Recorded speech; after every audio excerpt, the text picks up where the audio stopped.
Hey, what's going on, everybody? My name is Corey, better known as the Seaman, and I want to welcome you to another edition of the Seaman's Cinema Sit Down. I'm very excited right now because with the recording of this video, I'm officially caught up on this show.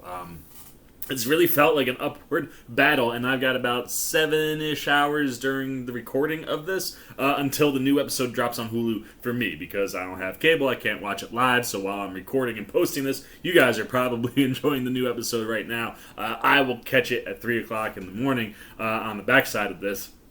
So I'm pumped that I'm all caught up once this goes up, and I'll be able to dive in and react and talk about these episodes live with, well, almost live with you guys. What am I talking about? Why don't you pull up a chair, take a seat, we're getting ready to dive in spoiler-free, and then a little spoiler-free, into American Horror Story Double Feature, Part 1, Red Tide, Episode 4, and This episode is a bit of a conundrum.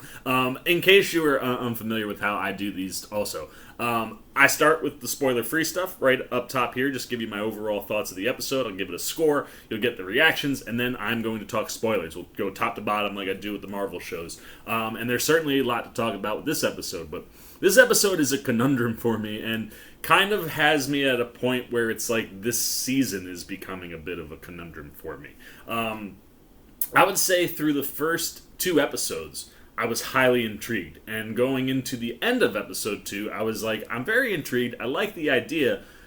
I don't know how we're going to get to a satisfying conclusion or where this season could go until Alma takes that pill. The minute Alma takes that pill, now all of a sudden there's something interesting. And by the time you get to the end of episode 3 and she has now killed the police chief and has gone in on drinking on her own without Daddy having to go do it. Once again, the show got to a place where I was in this spot where it's like, I like the things we're doing, but I don't know where you go from here or how you find a satisfying conclusion.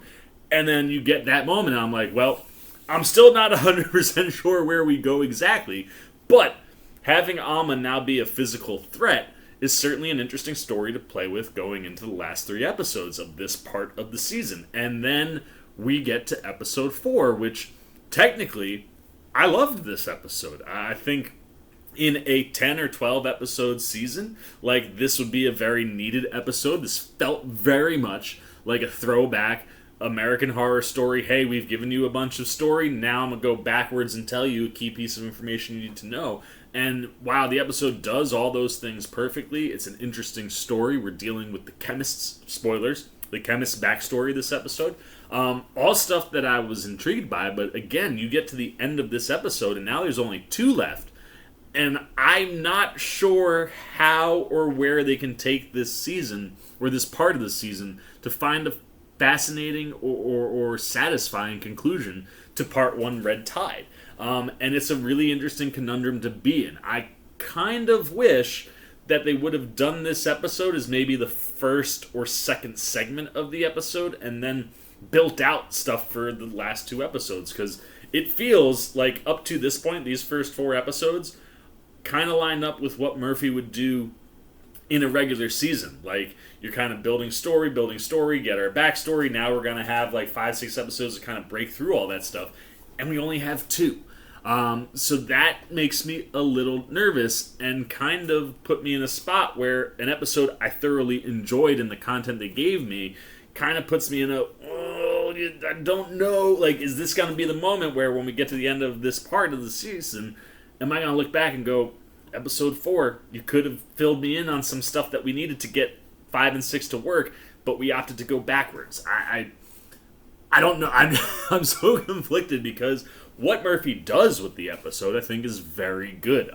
There's a lot of interesting clues to fill in and pieces of information that we need around the Chemist that we get in this episode, and knowing where she comes from and how all of this started really works as far as a storytelling device. And as an episode inside of the story that you're telling, it's just in the shortened period of time. I don't know if an entire episode going into backstory at this point is what the season needs. So I'm weary. Like, I'm very weary going into the last 2 episodes on whether or not we're going to find a satisfying conclusion. Like, it kind of feels like even in the shortened bit, like, we're running out of track space, and I don't know if the ending of the story is going to hit or not. But that's stuff that's out in the future. What is in the episode? Technically, everything is really good, and what Murphy builds out just sets up huge, wonderful things for Angelica Ross, who absolutely crushes as the chemist. I loved her this entire episode, from her look to just her thought process and why she's doing the things that she's doing, and how she's getting into, like, sort of starting to spread the pill. Like, how that story plays out and what they give Ross to do, really awesome stuff. You get a real nice episode for Macaulay Culkin, because he kind of gets pulled into Ross's story a little bit, so, like, you get to have some fun time with them. But then, shockingly, it's Frances Conroy, who once again is the MVP of this show. This whole part of the season, her and Evan Peters have been absolute knockouts. And I loved, again, one of the things that I love about this episode is that we get to spend a bunch of time with Frances Conroy playing, this version of Belle Noir, and seeing how she becomes what we see in the episodes that were before this one, is excellent stuff. And even though we don't get a ton of him, you do get a phenomenal section for Peters in this episode that ties into Belle's story. That just, again, is gold for the camera and from the entertainment perspective. Like, what those two have been doing all season has made them the MVPs. But I think at this point, especially after this episode, and specifically, like, where she is as far as, like, a power move would be, or in the line of power, Frances Conroy has been the MVP of this whole season. And her stretch of this episode, like, it's a lot of Angelica Ross's Chemist episode, but a lot of it really dives into what makes Belle the Belle that we see currently. And how we get there, a ton of fun. And like I said, everything technically in this episode was fantastic. I just don't know if using a whole episode is going to benefit this story or hinder this story going into the last two episodes, because I'm having a tough time seeing how we get to an end and what an end could be. And I guess maybe that's a good thing, because I'll probably be surprised in some manner, but whether or not there's enough runway here for Red Tide part 1 Red Tide to land a successful landing, I'm getting vibes of stuff that we're familiar with Murphy, which is kind of dropping the ball a little bit with the end and the wrap up. But we'll see. As far as episode 4 goes, though, I have to score it, I think, as an episode. So let's get the old Sea Maniacs up. And like I said, from a technical storytelling standpoint, this is a really solid episode. I mean, I love the backstory for Angelica Ross's Chemist. I love the backstory that we get for Belle Noir. Frances Conroy and Ross both crush this episode, and I love the tidbits that we're able to pick up on the history of the pill, how it works, why, people have this thirst for blood, and like where all that comes from. Things that are important to the story and things that I really enjoyed getting to see, as well as, getting, sprinkling a Macaulay Culkin in here and a little bit of Evan Peters for entertainment value. And, I mean, across the board, I don't really have too many complaints, except for the fact, like I said, I don't know if a whole episode was the right move. So, for me, I gotta go 3.8 out of 5 Sea Maniacs for episode 4. Last week, I guess last week would be this episode, so 2 weeks ago, episode 3, still my favorite of the season. This one right after it. Like, I really enjoyed everything they were doing. I'm worried. So I'm going to go 3.8 out of 5 Sea Maniacs for episode 4 of part 1 Red Tide. And now, if you don't want spoilers, it's time to leave. But if you have watched the episode, you're here for the spoilers, and specifically, you're here for the reactions. Well, this is the moment for you. I'm going to throw it back to the past, episode 4, American Horror Story Double Feature Part 1 Red Tide. Watching Seaman, take it away, Seaman! October, 5 years ago. This is the first appearance of the Chemist. Oh, Holden Vaughn. Walk downtown and you'd see boys getting butt fucked on front porches with some kind of this true homosexual America. Now it's mom and dad, or dad and dad, or mom and baby. Again, Chemist story. I'm so about this. Because of that. But don't tell me he's from Texas. Yeah. How'd you know? And their mediocrity drives them mad. That's freaking so smart. It's a genius way to make all that work. Reading from her new book, Martha's Cherry Tree, a rather racy retelling of the George and Martha Washington story. Thank you. The cover, it's just some ripped dude. I'm going to read the section of Haran.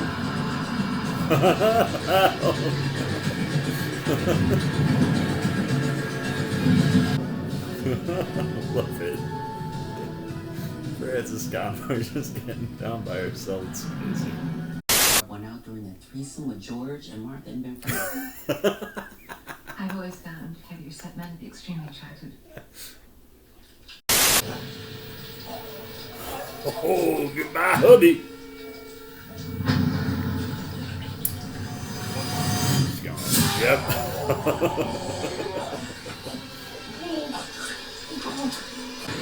Oh, chopped. That's why they all have shoulder pads. Oh, no. That makes so much sense. Oh, I still don't understand why their bones cracking. Stuff like that, though. So he's like the leader of the Pale Boys. So we'll call them Pale Boys.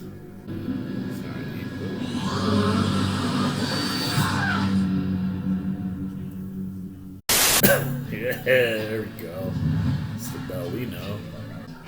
There's Austin!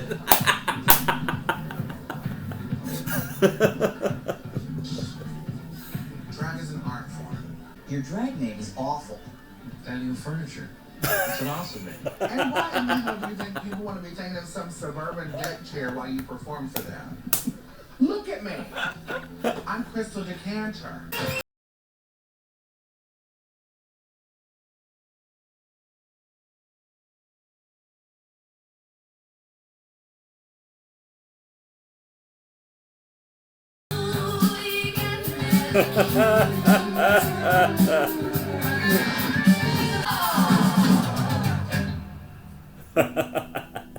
So good.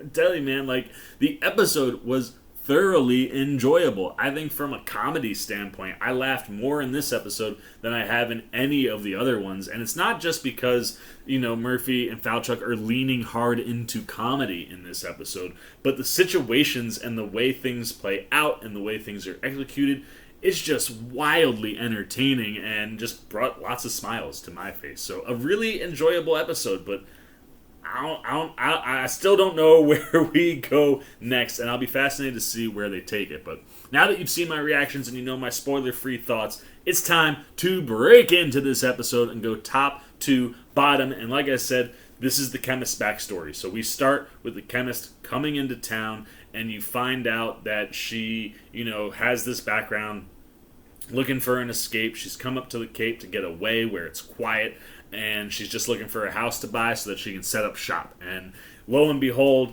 of course, Mr. Holden Vaughn is the one that's showing her the house, and he is suspicious of her right away. You know, like, he's showing her everything, trying to get a vibe of what her deal is and why she's coming up in a time when it's not very popular. And he's like, I'm just putting the pieces together. Like, you've got a science background, you know, you work with pharmaceuticals. You're in an area where there's nobody here during the winter, and a lot of crackheads and meth heads are pretty predominant in this area. Like, if I was a betting man, I would assume that you're setting up a meth shop, and I'm not going to sell you a house that is going to be used for that here. And especially knowing what we got from Holden as far as, like, interior design and the way that he looks at these houses, clearly he would not want a meth lab in one of the houses that he's worked on.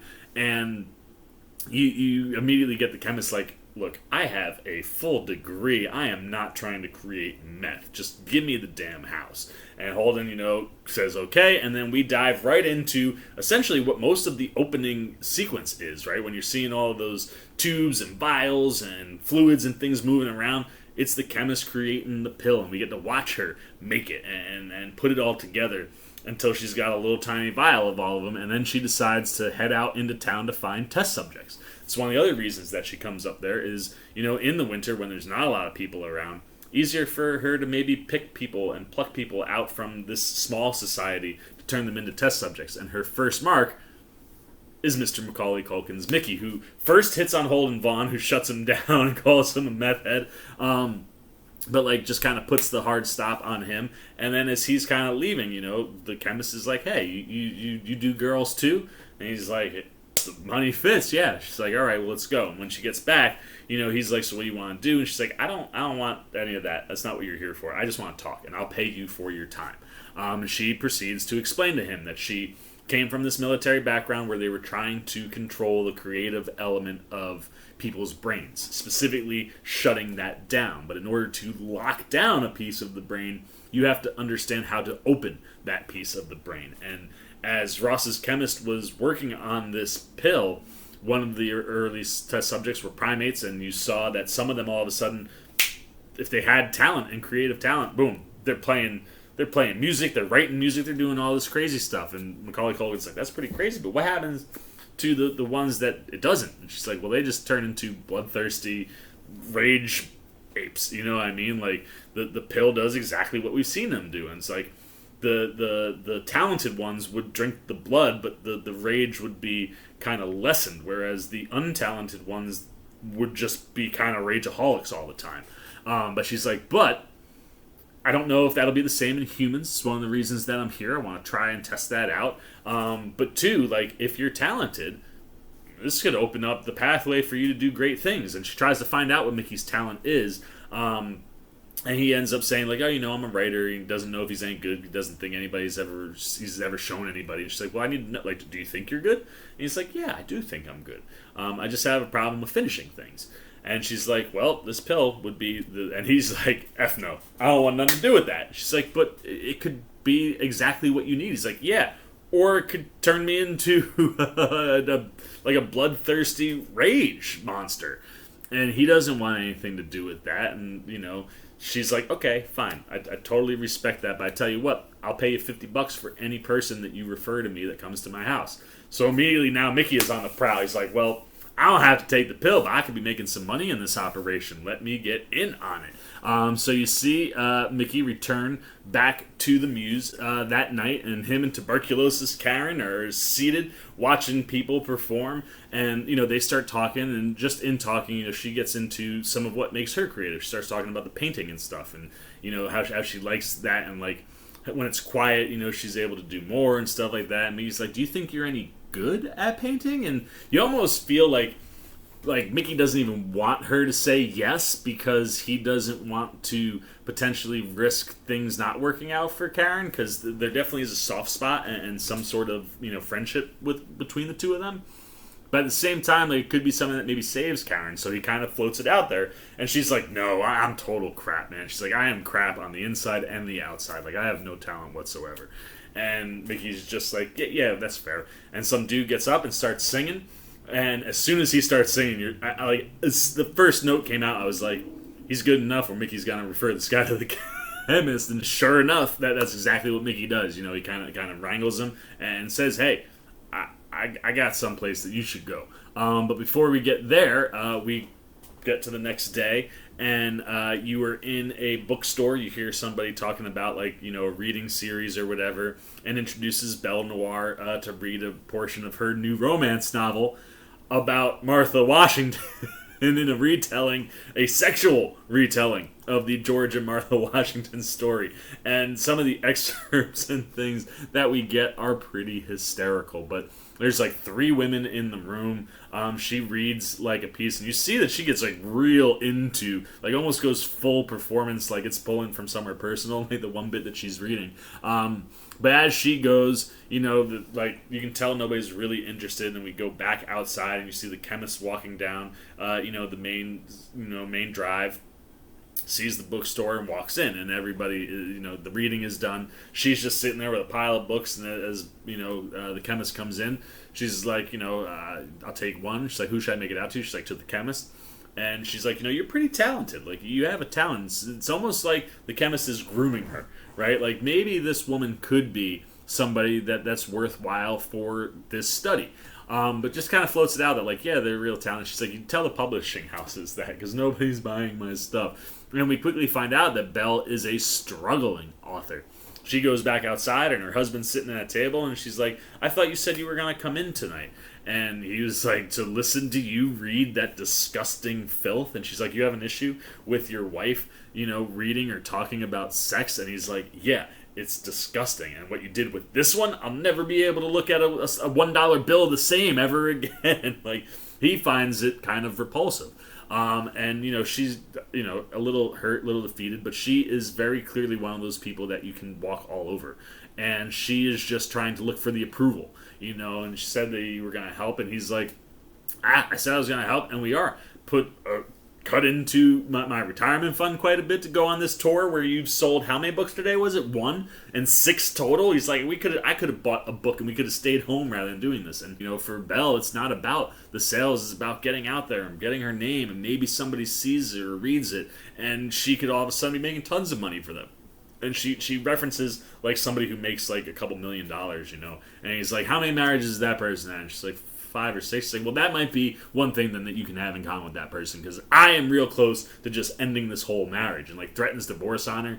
And she immediately is just back to the pleading and clawing and like, what can I do to make this right? Hey, honey, let's go get something to eat. Like we could go to the Muse. And he's like, why do you want to take me to the gay bar? I don't want to go to the gay bar and watch the sunset. Like, that's not what I'm here for. He's like, I'd rather go, see the haunted dunes. Like, we can go do that. And she's like, I don't want to have nightmares. And you're just like, this whole relationship is freaking nuts. And he goes, you know what? You want to know what the real problem is? He's like, the real problem isn't, the book tour or the fact that you'll write hours and hours and hours on end about sex, but you haven't touched me in 2 years.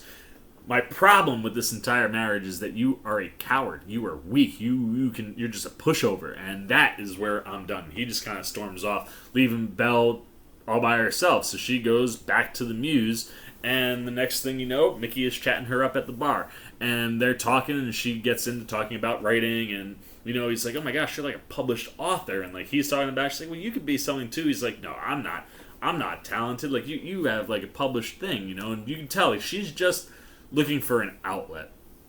And, she goes, do you have any coke? And he's like, well, I don't have any coke, but I got something else. And he takes her into the bathroom and starts giving her bumps of meth. And you proceed to get one of my favorite moments of the season so far, which is Belle just out on the dance floor, like, losing her mind. It's brilliant. And in between these two things, the first singer did go to the chemist, and like you saw him go in, so he clearly took the pill. So while all of this is going on, she's going nuts. Homeboy comes running in, and he looks like garbage, man. Like, he looks like he's dying. He's like Bloody Mary, gulps it down, like has the Bloody Mary dripping out the side of his mouth like blood, but it's not blood. And he's like, oh, I'm gonna be sick. And Mickey's like, dude, are you okay? Like, you don't look too good. And he's like, this isn't good. I'm gonna be sick. And he runs outside and pukes, and then goes into a bathroom to try to clean himself up, and the hair is just starting to come out, and you are starting to see the creation of the first pale boy, as I called them in my reactions. Is the guy that we've seen, the very first one that we saw. It's this guy, so we're seeing his origin at the same time. And then, Belle starts to kind of come down or whatever, and she's like, this has been great. I've had so much fun, but I want more. And Mickey's like, you can tell that Mickey's got a soft spot. Like, he's a good person. And, he's just like, that's not a good idea, because you're always chasing the first high, and you'll never, ever catch it again.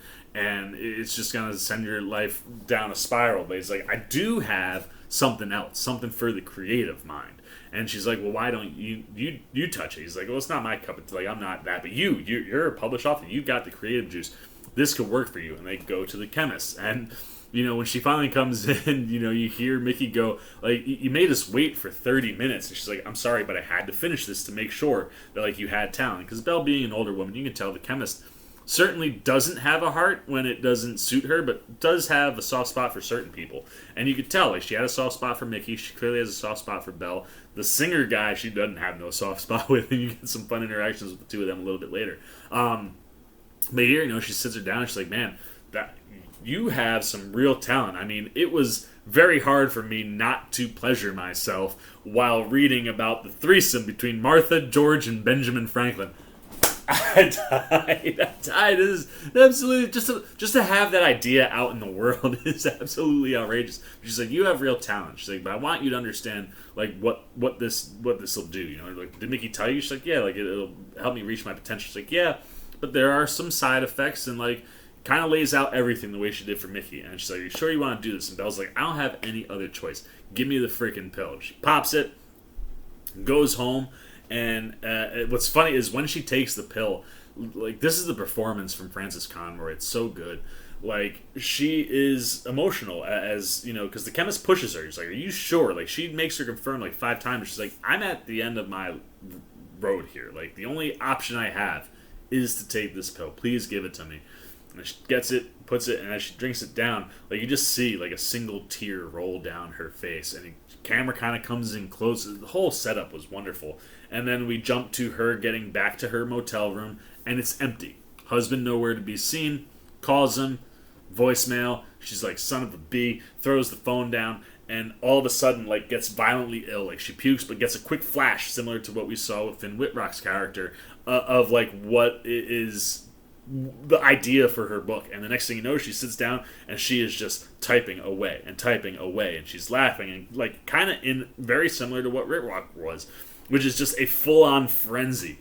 And she writes, and she finishes. As she finishes, she starts, like, that combo of laugh-crying. Conroy crushes this moment, man. Like, she is in pure joy, but also, like, I just pumped out an entire book in, like, 8 hours, not even. Like, you can tell she's mentally and physically and emotionally exhausted, and the laughing and crying is all blending together, and her husband walks in and is like, what the hell is going on? And she's like, I wrote an entire book last night. Like, it's finished and it's wonderful. And he's like, there's no way. Let me see. And he like starts. He's like, this is clearly not your writing because it's good. And she's like, how dare you? Like, I wrote that last night with my own fingers. And he's like, you know, she's like, where have you been? He's like, you really want to know where I've been? Well, I went to the Haunted Dunes, and I got a little drunk, and I met a woman, and then I slept with that woman, and then we went back to her place, and we did it again, and now I'm here, I'm getting my stuff, I'm going back to get breakfast, and I'm a doer again. And you're like, this guy, like, just laying into poor Belle. And she just starts laughing and is like, something wrong with you? And she just grabs a bottle, cracks it, stabs him and slashes his throat right away, and then just dives into sucking him dry. And you're just sitting there like, oh my gosh, like, there it is, man, the first kill, and it's just on her husband, and she, no hesitation, she goes directly to Belle's. As soon as Belle sees her covered in the blood, like, brings her in, and is like, what happened? And, you know, tells her the story. She's like, so what were you feeling in the moment? She was like, rage. I was feeling rage, but that's not what made me slash his throat. She's like, I could smell the blood, the thirst. That's what it was. I could smell his blood through his skin, and if I didn't have it right then, I was going to die. And, you know, the chemist is like, this is fascinating. And immediately, you know, is kind of like, so, are you okay with this? Like, we'll wean you down, but we're going to have to continue to use the pills until you're off of them, and the side effects could still be the same. And she's like, no, if this lets me have what I have right now, like, I'm in. And, you know, the chemist is like, so what did the blood do for you? She's like, I sat down and wrote the first 50 pages of the second book to my series that I'm now writing. And she's like, whatever I have to do, I don't even care if I gotta keep sucking people dry. And the chemist is like, all right, well, first things first, we got to go get rid of that body that's in your motel room and then come up with some kind of plan. And the next thing you know, you see Holden walking down the beach with his dog, and his dogs start, and maybe it's one or two of them, start barking and they start moving, and you see just 2 hands, 2 feet just in pieces on the beach, and you're like, oh, they chopped him up, threw him into the ocean. He's washed up on shore, like maybe he got destroyed by a fish or something like that. Absolutely hysterical stuff. And then we go back to our first pale boy. And he shows up to the chemist bald and very sick. And she's like, what happened to you? He's like, I don't know, whatever you gave me, man, like, I'm not even, like, a violent person, and I'm having violent tendencies, and, like, I am jonesing, man. Like, I need a fix right now. I don't know what this stuff is, but, like, I need something right now. And she's like, well, there's a very strict regimen. Like, 5 days, that's when you get it. He's like, you have to give me something right now. She's like, I'm in control. And this is where you can see, like, when she doesn't care about a subject, it's clearly just a subject. There's no personal attachment to this guy. Things are going the wrong way. He's, like, lost his hair. She's like, did you do this? He's like, I started to lose it. I shaved the rest of it. But I'm also, like, freaking freezing cold. Like, I'm not going to live to get to another pill. And she's like, it's the middle of October. Go get a heavier jacket, you dummy. And just get out of my house. And we follow Homeboy down to Billy Lord's store. And he comes in, he's like, I'm looking for a coat. She's like, oh, I got something I would totally could show you here. You know, because his price is, like, not good. He's like, this is amazing stuff, but I can't afford this. You know, it's, like, high fashion. And she's like, oh, man, this whole area was swarming with homosexuals who were into high fashion in the 80s. And then when they all ended up leaving the Cape, and people, they moved into those homes, they got rid of all this stuff and just donated it here. She's like, I can't sell these for anything. Heck, if you would be willing to take one, I'd probably give it to you for nothing. And that's when homie, like, finds that jacket, that coat that he's always wearing. And the reason that they have the freaking shoulder pads is because they're from the 80s high-end fashion stuff. Genius! And the fact that, like, she can't sell them, that's going to become the coat for all of these pale people. I just really love that whole aspect. And then you see him go back to the cemetery, or I guess go to the cemetery for the first time, and he's just kind of standing there. He looks like garbage. You know, he's starting to really look like the way he is in the show when we first meet him. And some lady's like, you don't look good. Will you pray with me? And he's like, sure. And, like, the actor, I give kudos to the actor, because there is a moment where he's like, sure, I'll pray with you. And he, like, you can tell that he is smelling her blood, and, like, he wants it. And he's, like, trying to resist, and then he's just like, screw it. She's got her eyes closed. There's a vase right there. He takes it, he breaks it, slashes her throat. And as soon as he does, he's like, oh my God, what did I just do? Like, I don't... And then, room, right in and just going to town. And then we see him walking through town at night. And everybody thinks it's a costume because it's Halloween. And everyone's like, oh, great costume, man, great costume. Goes all the way up to the chemist's door, knocks on it. She pulls him right in. It's like, what happened? And he's like, I don't even know. Like, I don't eat red meat. I'm a vegan. I don't eat meat or anything. But I was in the cemetery with this woman. He tells her what happened. He's like, this is crazy. And, like, what have you done to me? And she's like, look, I don't want anything to do with you anymore. You know, basically, like, just kicks him out. And it's like, that's it. You can just go live. And she's like, you know, with the amount of, you know, wannabe writers and musicians and people that'll come here, oh, you're going to have just a slew of more people. Because I'm sure 9 out of every 10 of them are going to be just like you. So you leave and never come back here ever again.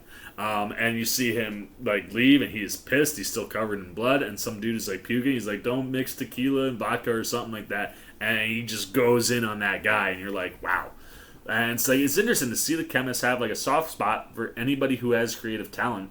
And yet, if you get one of these people who ends up not being talented and turns into one of these pale boys, like, she is just like, I don't care. I'm shut the world to you. Like, you don't exist anymore. Like, it's a rough spot when you, like, have people signing contracts and stuff for studies, and you're just like, yeah, off you go. She knows what's going to happen. He's just going to continue to downgrade until he is exactly what we've seen in the first couple episodes. So bans him from the house, and then we jump 2 years later, the following Halloween. We see Belle go into Billy Lord's store. I can't remember the name of her character, but she's like, you know, looking around, and Lord comes up and is like, "Can I help you?" She's like, "Yeah, I'm looking for something new. I need a style to make it all of my own." And they kind of start talking, and she's like, "Yeah, I just got rid of my husband like 2 years ago. You know, left him in pieces on the beach." She's like, I didn't actually kill him. And Billy Lord's like, "Oh, I killed my boyfriend like a couple months ago. Like, he was great in the sack, but outside of that, he was terrible. So I just bled him dry. How long you been on the pill?" And Belle's like, 2 years. She's like, he was like a couple months. He's like, the other thing, she's like, so what did your creative thing do? You know, and Belle tells her about writing the books. And she's like, actually, some of my books now have been picked up and turned into movies. And Lord is like, oh my gosh, I love that film franchise. It's like only been a couple years she's got a film franchise. She's like, I love those movies. And, you know, Belle's like, what did it do for you? She's like, oh, my tattoos and these. And she shows her the teeth, and Belle immediately lights up and is like, I like those. She's like, I'm gonna help you with the style, but let's go get you some teeth. And the next time you see Belle, she looks the way that Belle is to us from those first few episodes. She's got the hair up, she's got her razor teeth, and she goes back to the Muse, where it is drag night. And you have a bunch of drag queens. There's one real drag queen, and then what we learn is a bunch of heterosexual men who are dressing in drag to make money at the Muse because they can make more money doing that than having a regular job. So you have this real drag queen, like, giving them all tips, and lo and behold, who's in this group? But freaking Evan Peters is Austin. And he has this...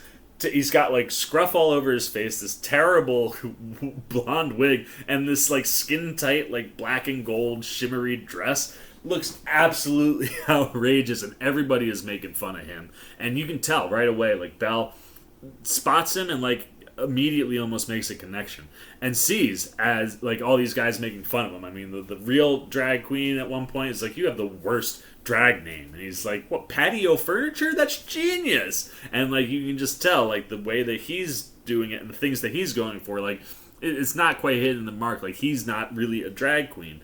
But they just continue to make fun of him. Then he gets called up on stage and they're booing him, and you can just see Belle has, like, a soft spot for everything that's going on, maybe similar to how someone on the outside might have seen her relationship. And then he gets up there and frickin' starts doing this hysterical lip sync to Magic Man. And it's so good. Like, I know he's been doing the karaoke with Belle the whole season. But here, doing the lip sync, just seeing him dance and ride around and try, like, it's hysterical. Everybody's making fun of him, and by the end of the night, when everybody leaves, it's just him sitting at the piano playing by himself. And you can tell, like, clearly talented. Like, he's playing the piano real well, and Belle walks up with a drink and, like, just wants to talk to him more than anything, you know? Like, she clearly feels for him. And as they start to talk, she's like, look, this is not what he's like. Look, I came up here, he's like, I'm a playwright.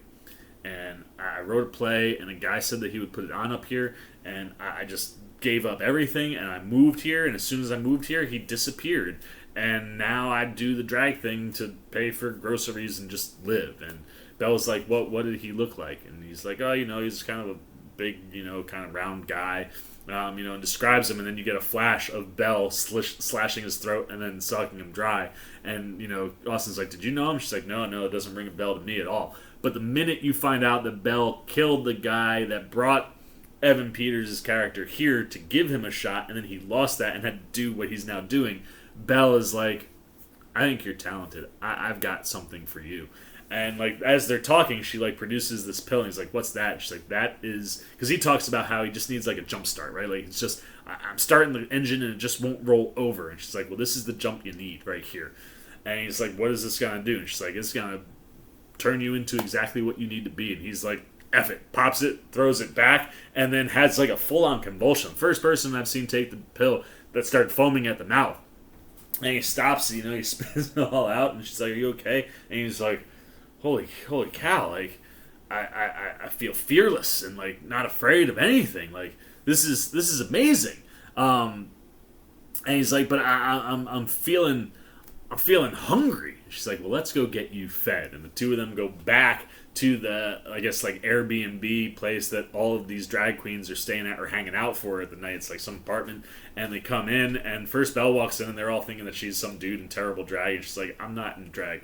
And then he comes in, and they're like, you're back again? She's like, lock the door, and she's got the teeth out. They have no idea what's going on. The next thing you know, boom, boom, boom, boom, boom. Belle shoots everybody. And, like, the first person she shoots, Peters jumps right on him. Belle, like, takes out a couple people, and the big, real drag queen runs for the bathroom, shuts the door, locks the door. Peters has to kick it in, or Austin has to kick it in, and when he gets there, gone. Like, dude got out and ran away, man. Like, this is... And big girl, man. Big girl running outside, man. She's trucking and gets, like, to where she thinks she's okay. And Belle comes up to, like, Austin, is like, hey, we can't get them all. And besides, I'm full as it is. Let's go. And he's like, so what do we do now? And she's like, right. And we go back outside, and we see the drag queen sitting, trying to catch her breath. And all of a sudden, boom, Pale Boy comes and eats her, and that's the end of the episode. And it's a great episode, man. Like, from a background perspective, you know, and learning more things about, this world and where certain elements came from, specifically with the Chemist, and how Belle and Austin become the Belle and Austin that we know. How Mickey and tuberculosis Karen play into things, and Karen not looking as diseased as she looks now. It was a cool episode to go back and do, but I hope that doesn't eat into the runway of the story, so that we can get to hopefully a satisfying end of this first part of the season. Because I like a bunch of the things that Murphy's doing right now, but I just don't feel like what he's done and what he is setting up and what he's telling is going to lead to a satisfying conclusion. I definitely hope I am wrong, and I hope the next 2 episodes solidify that, all right, now we've had a solid first half. Now let's get into the back half of the season and get into some aliens, man. But I'm definitely pumped to see episode 5 in a couple hours. I'm sure, like I said, some of you are either watching right now or have watched already. Wherever you're at, I am done with everything I gotta say, man. And like I said, and the other thing too, score. The score continues to be really good. I always love the AHS score, and the mixture of score and soundtrack stuff with what they have going on in the Muse always is working. But that's it, man. So the spoiler thoughts, all the thoughts I got on episode 4 of part 1, Red Tide from American Horror Story double feature. Now it's your turn. I want to know what you're thinking. This episode obviously is a week old, so you've had some time to see it, sit on it, think about it. Where are you at, man? What did you think of the episode? Did you think, as just an episode, how good was it? What did it do that you liked or didn't like?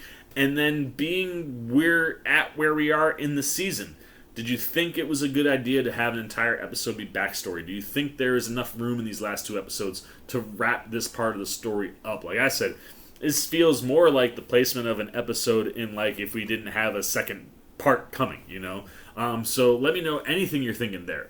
Along lines of where we could be going, if there is a satisfying conclusion out there, and how the season has been playing for you compared to past seasons. Anything you got, good, bad, indifferent, specifically on American Horror Story double feature, part 1, Red Tide, episode 4, goes down below in the comments section. Look forward to talking to you down there. As always, if you enjoyed this video, please give me a thumbs up. And if you're new, you want to come hang out with the C-Man anytime we're talking about AHS double feature, you want to be here. For me, it'll be Thursdays now that I'll be getting these reviews up now that I'm finally caught up. But if you want to be here for those conversations, we got What Ifs on Wednesdays for me.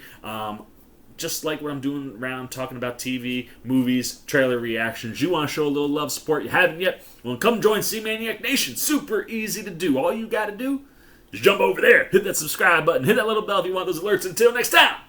But the C-Man Cinema, sit down. I've been the C-Man.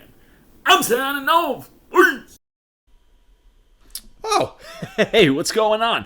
You must be sticking around because you're looking for more content featuring this guy. Well, guess what? You're in the right place. You can check out more videos right here and right here. And if you have and you want to come join that C-Maniac Nation, you can hit that subscribe right over there.